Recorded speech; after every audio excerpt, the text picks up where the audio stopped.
Buen día con todos, soy el Dr. Jean-Pierre Arias y hoy vamos a hacer un repaso sobre las inmunoglobulinas. Lo primero, en cuanto a la introducción, recuerden que las inmunoglobulinas también se denominan anticuerpos y básicamente son proteínas del sistema inmune y van a ser producidas por los linfocitos B. Por lo tanto, van a formar parte del sistema inmune humoral.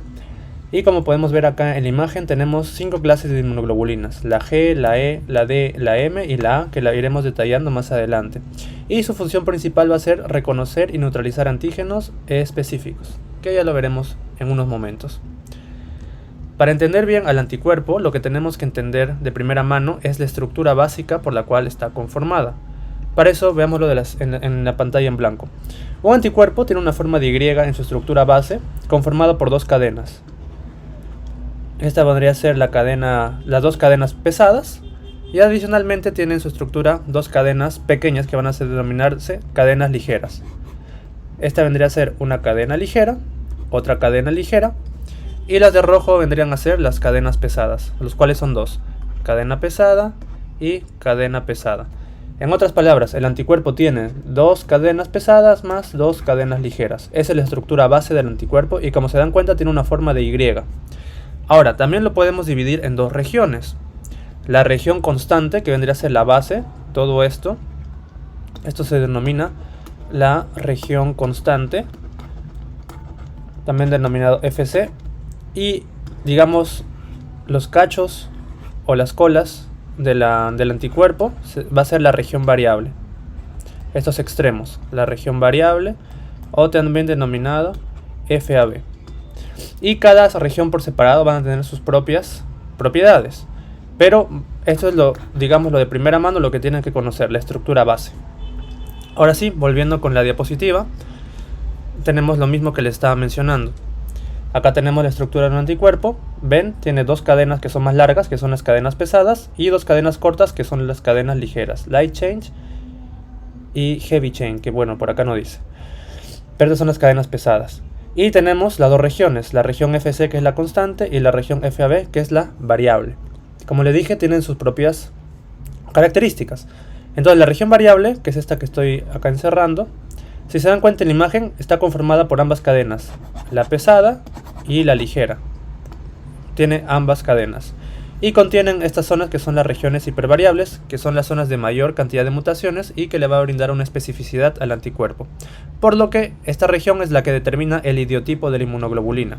Como vemos acá en la imagen de la derecha, donde tenemos las definiciones, el idiotipo es, por así decirlo, la huella digital o el documento de identificación del anticuerpo. Es lo que le va a brindar la especificidad y lo va a diferenciar del resto. Y finalmente, en esta región variable va a haber una zona donde se va a unir al antígeno a través del epítopo. Entonces, para que entiendan eso, tenemos acá los 2 conceptos de arriba, el epítopo y el parátopo. El parátopo es la región del anticuerpo que está en estrecha relación con el antígeno. Digamos que es esta zona que estoy acá señalando con el cursor. Mientras que el epítopo es esa zona del antígeno que va a estar en contacto con el anticuerpo. Esto que estoy pintando acá de morado vendría a ser el epítopo, que es el parte del antígeno. Entonces, el epítopo pertenece al antígeno y el parátopo, que es lo de color rojo, pertenece al anticuerpo. Entonces, epítopo con parátopo se unen y se produce la unión entre antígeno y anticuerpo. Entonces, esa zona específica de unión es la que reciben estos nombres tan particulares. Entonces, una vez más, no se olviden, epítopo es la parte del antígeno que se reconoce por el anticuerpo, y el parátopo es la parte del anticuerpo que va a unirse al epítopo, o sea, al antígeno. Para que no se confundan, acá está de las definiciones de cada uno.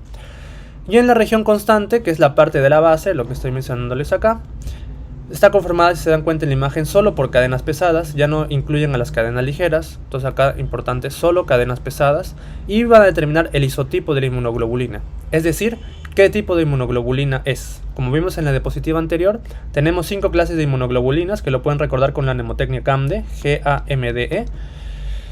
Entonces, esta parte de la región constante es la que determina a qué inmunoglobulina va a formar un determinado anticuerpo, o sea, a cuál va a ir. Y finalmente, en la región constante también es la zona donde se va a poder unir al sistema del complemento y activarlo, para que lo tengan presente. Entonces, yendo con lo básico, nos hacen la siguiente pregunta: ¿cuál de las siguientes estructuras determina el isotipo de un anticuerpo? Recuerden lo que les está mencionando. Isotipo es la clase del anticuerpo, ¿no? De la inmunoglobulina. Mientras que el idiotipo, que es lo que les dije, el idiotipo vendría a ser lo que vendría a ser la huella digital, ¿no? O sea, la especificidad. Ahorita nos están preguntando por el isotipo, o sea, esto de acá. El isotipo, como le dije, pertenecía a la región constante, o sea, a la FAC. Por eso la clave acá vendría a ser la A. No se confundan con los términos de regiones y con los términos de cadenas. Bien, entonces por eso acá la clave es la A, isotipo. Las propiedades, bueno, esto lo vamos a ver superficialmente. Solo es para que entiendan cómo es que un anticuerpo adquiere la especificidad. Porque ustedes saben que en el cuerpo hay millones de anticuerpos. Y el anticuerpo, una de sus características era que era específico para un determinado antígeno. Entonces, ¿cómo es que el anticuerpo, entre tantos que hay, puede volverse específico?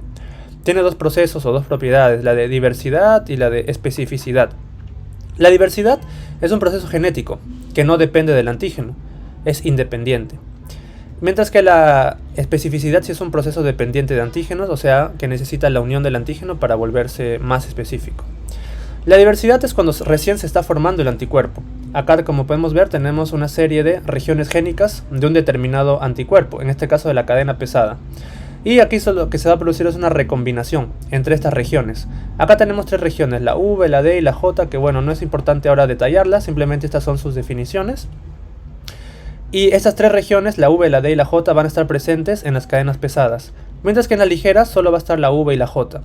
Entonces estas regiones se van a recombinar. Esta se va para acá, esta para acá, esta para acá y así, se van recombinando. Esa se llama la recombinación BJ o VDJ dependiendo de la cadena que sea, ya sea pesada o sea ligera. Entonces se da la recombinación.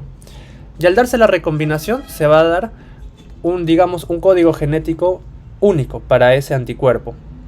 Pero adicionalmente, luego van a haber más mutaciones y se van a añadir nucleótidos por una enzima que es la TDT. Y luego va a haber esas combinaciones, que como les dije, por la unión de nucleótidos se va a estar formando y van a permitir darle un determinado código genético a ese anticuerpo en específico. Hasta allí, hasta acá, hasta la recombinación BDJ con la TDT, hasta aquí es diversidad. Si se dan cuenta, están casi el anticuerpo único. Pero una vez que se une el antígeno, o sea, el antígeno se une con su anticuerpo, se da el siguiente proceso de la especificidad, que es un proceso dependiente. Y se da ahí lo que vendría a ser la hipermutación somática en la región variable. Como le estaba diciendo en la anterior diapositiva, había algunas regiones hipervariables, que eran los que estaban la mayor cantidad de mutaciones. Pues son estas zonas donde, si se dan cuenta, hay un gran número de mutaciones. Y eso hace que el anticuerpo se vuelva específico. ¿Ok? Y adicionalmente también se cambia el isotipo, ¿no? Se vuelve la región constante y, por ejemplo, de una inmunoglobulina M se puede volver una inmunoglobulina G, ¿no? Ahí también hay un cambio de isotipo. Y estos dos procesos de acá, este con este, es lo que le da al anticuerpo, lo que le permite ser único y diferente al resto de anticuerpos circulantes en el plasma. Bien, pero no vamos a entrar tanto en detalle, simplemente es para que conozcan cómo sucede. Esto sí es más importante que conozcan, que son las funciones de los anticuerpos. Si se dan cuenta en esta diapositiva que está muy bien ilustrada, vemos que el anticuerpo puede tener diversas funciones, pero que algunas van a depender de algunas regiones, por ejemplo la FAB y otras de la FC. Como le estaba diciendo en la primera diapositiva de la estructura, la región constante o FC permite activar el complemento. El complemento es importante porque, bueno, no lo vamos a detallar en esta clase, pero el complemento lo que hace es, mediante una serie de señales y de una serie de pasos, se activa un complejo de ataque a membrana, que es como una especie de transportador, que lo que hace es producir daño en la membrana celular de una célula infectada, por ejemplo, y destruirla. Ese es el complemento. O pueden producir la opsonización de antígenos. ¿Qué es la opsonización? Básicamente es el marcaje. Acá yo tengo un antígeno y acá tengo un anticuerpo que lo marca. Lo marca y llegan células que detectan ese marcaje y se la comen, ¿no? Entonces la opsonización es, en palabras sencillas, el marcaje. Y finalmente también pueden activar algunas células citotóxicas, como por ejemplo la CNK. Acá se une el anticuerpo a una célula infectada y se activa esta célula NK que produce liberación de gránulos citotóxicos y muerte a la célula. También es otro proceso que tiene. Eso con respecto a la región FC. Ahora, por el otro lado, si queremos hablar de la región AB, puede producir la neutralización. ¿Qué quiere decir eso? Que, digamos, a la bacteria, al virus que lo neutraliza, lo vuelve prácticamente inútil. O sea, ya no puede producir ningún efecto en el organismo, ¿no? Porque lo está neutralizando. Recuerden que ozonización y neutralización son efectos diferentes, no se vayan a confundir. Y finalmente puede actuar como antagonista o agonista de algunos receptores celulares, pero bueno, esto no es tan relevante. Lo más importante es el resto de funciones que les estoy mencionando. Y nos preguntan lo siguiente: ¿cuál de las siguientes no es parte de la función de las inmunoglobulinas? Ya vimos que neutralización y ozonización sí es, y activación del complemento también. La que no vendría a ser una respuesta sería la C, porque no activan los linfocitos B, sino acá está mal escrito. Aquí recuerden que las inmunoglobulinas son producidas por los linfocitos B. Aquí la palabra clave sería producción. Producidas por los linfos B. O sea, la palabra clave es producidas, no activan a los linfocitos, es al revés. Los linfocitos B producen inmunoglobulinas y de esta forma se activan el resto de otras funciones que tengan. No se vayan a confundir, por favor, con la respuesta. Y bien, para ir avanzando con los tipos de inmunoglobulinas, esta clase es breve. Veamos este cuadro. De aquí las dos que sí o sí tienen que conocer siempre es la inmunoglobulina G y la inmunoglobulina M. La inmunoglobulina G es el anticuerpo más abundante en sangre o en plasma y es la que le confiere al cuerpo la inmunidad a largo plazo. Cuando nosotros tenemos una infección, primero se produce en el cuerpo la inmunoglobulina M, que es, como bien dice acá en su descripción, es la que se forma primero ante una infección, es la respuesta temprana. Y de esa inmunoglobulina M, luego, mediante la diapositiva que vimos de la especificidad, se puede volver una inmunoglobulina G, y esta es la que le brinda la memoria y la inmunidad a largo plazo. Entonces siempre se da ese proceso de IgM a IgG. Y otro dato importante de la inmunoglobulina G es que es la única que va a atravesar la placenta. Y bueno, tiene 4 subtipos: la IgG1, que está en rojo porque es la más importante, la IG2, la IgG3 y la IgG4. La estructura es monomérica y finalmente puede activar al complemento. Igual que la inmunoglobulina M, que también puede activar el complemento. Y digamos, lo más relevante de la inmunoglobulina M es que es la que se forma primero ante una respuesta. Pero su estructura es mucho más grande, es una proteína pentamérica y no tiene subtipos. Si se dan cuenta, solo la IgG y la IgM son las únicas que pueden activar el complemento. El resto de inmunoglobulinas no tienen esa propiedad. Eso es con respecto a las dos más importantes que tienen que conocer. Con el resto, algunas particularidades. Por ejemplo, la IgA es importante, o siempre lo preguntan, porque es la inmunoglobulina que se encuentra sobre todo en las mucosas y en la leche materna. Siempre preguntan eso: ¿cuál es la principal inmunoglobulina de las mucosas? La IgA. De la leche materna, IgA. Tiene dos subtipos, IgA1 o IgA2, que pueden encontrarse en formas monoméricas o diméricas, y no activa complemento. La IgE también es importante porque siempre lo preguntan. Actúa sobre todo contra parásitos y en las respuestas alérgicas. En pacientes asmáticos, en pacientes con algún grado de atopía, la IgE cobra mayor importancia. Es monomérica y tampoco activa el complemento. Y de todas, la menos importante es la IgD, porque hasta el momento no se sabe muy bien cuál es la función. Sí es una proteína monomérica, pero pues no hay mucha información al respecto. Como pueden ver acá en la imagen, tenemos las 5 clases de inmunoglobulinas. Aquí están como proteínas monoméricas, la IgG, la IgD, la IgE, pentaméricas, porque si se dan cuenta son 5, la IgM, y acá dimérica, una IgA. Como le dije, cada uno tiene su estructura. Lo que ustedes tienen que conocer es cómo se desempeñan en cada situación clínica.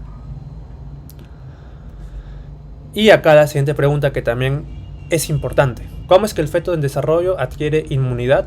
O sea, en el recién nacido, ¿no? Básicamente, cuando nace, no el recién nacido, en el feto, ¿cómo es que él está protegido? Ya le dije que en ese momento el feto pues todavía no tiene anticuerpos, porque la única... Aquí la razón de la pregunta, en otras palabras, te quiere decir qué anticuerpo es la que pasa a la placenta, porque ustedes saben que el feto se nutre a través de la placenta materna. Y ya les dije en la diapositiva anterior que el único que hace eso es la IgG, por el paso de la inmunoglobulina G a través de la placenta. No hay IgM y no están ambas. Entonces por eso es este dato muy relevante que lo conozcan. Y para ir terminando con la clase, estos dos conceptos que van de la mano con los anticuerpos, que son la inmunidad activa y la inmunidad pasiva. La inmunidad activa, por definición, es que el individuo va a generar los anticuerpos. Por ejemplo, tenemos un paciente que se enferma de una enfermedad X. Conforme pasa el tiempo, el individuo genera anticuerpos contra dicha enfermedad. Esa sería una inmunidad activa de tipo natural. O por ejemplo, yo a todos los niños en edad pediátrica o en edad cuando todavía son pequeños necesitan vacunas. Siempre en todos los países hay un calendario de vacunación. Entonces, al yo vacunar a un paciente, le estoy dando, digamos, bueno, hay diferentes tipos de vacunas, pero la idea general es que le estoy dando el antígeno para que el individuo o el paciente que ha recibido la vacuna genere anticuerpos contra dichos antígenos. Eso se catalogaría como una inmunidad activa artificial, las vacunas. Y como el individuo genera los anticuerpos, puede generar memoria y por lo tanto le brinda protección a largo plazo. Y la respuesta obviamente es lenta. Esa es la inmunidad activa. Y lo otro que tenemos es la inmunidad pasiva, donde el individuo ya no produce, sino que recibe anticuerpos preformados. Obviamente es una respuesta mucho más rápida, pero así como es más rápida, también la acción es a corto plazo, no le brinda protección a largo plazo. ¿Qué situaciones tenemos acá? Si fuera de manera natural, a través de la leche materna, que como les dije tiene IgA. Y si fuera artificial, por ejemplo, antitoxina. Nos muerde una serpiente, necesitamos una toxina lo más pronto posible para neutralizar el veneno. Entonces, eso sería artificial, ¿no? Entonces, para resumir, tenemos dos tipos de inmunidad, la activa y pasiva, y de acuerdo al mecanismo en el cual esté el individuo, puede ser una inmunidad natural o artificial. Entonces, para cerrar con esto, veamos la siguiente pregunta. Y nos dice, ¿qué tipo de inmunidad es aquella que el cuerpo recibe después de sufrir una enfermedad? Lo que le estaba mencionando. Cuando tú sufres una enfermedad, estás produciendo anticuerpos. Al hablar de producción, automáticamente eso es una inmunidad activa. Lo otro es diferenciar si es natural o es artificial. Bueno, artificial, como le dije, sería si hubiese vacuna de por medio. Y no menciona nada de eso, sino una enfermedad que ha estado dañando al paciente. Entonces, por lo tanto, sería una inmunidad activa natural. Y bien, esa sería la respuesta. Este ha sido el breve repaso sobre inmunoglobulinas. Espero les haya servido. Aquí tienen la bibliografía. Muchas gracias.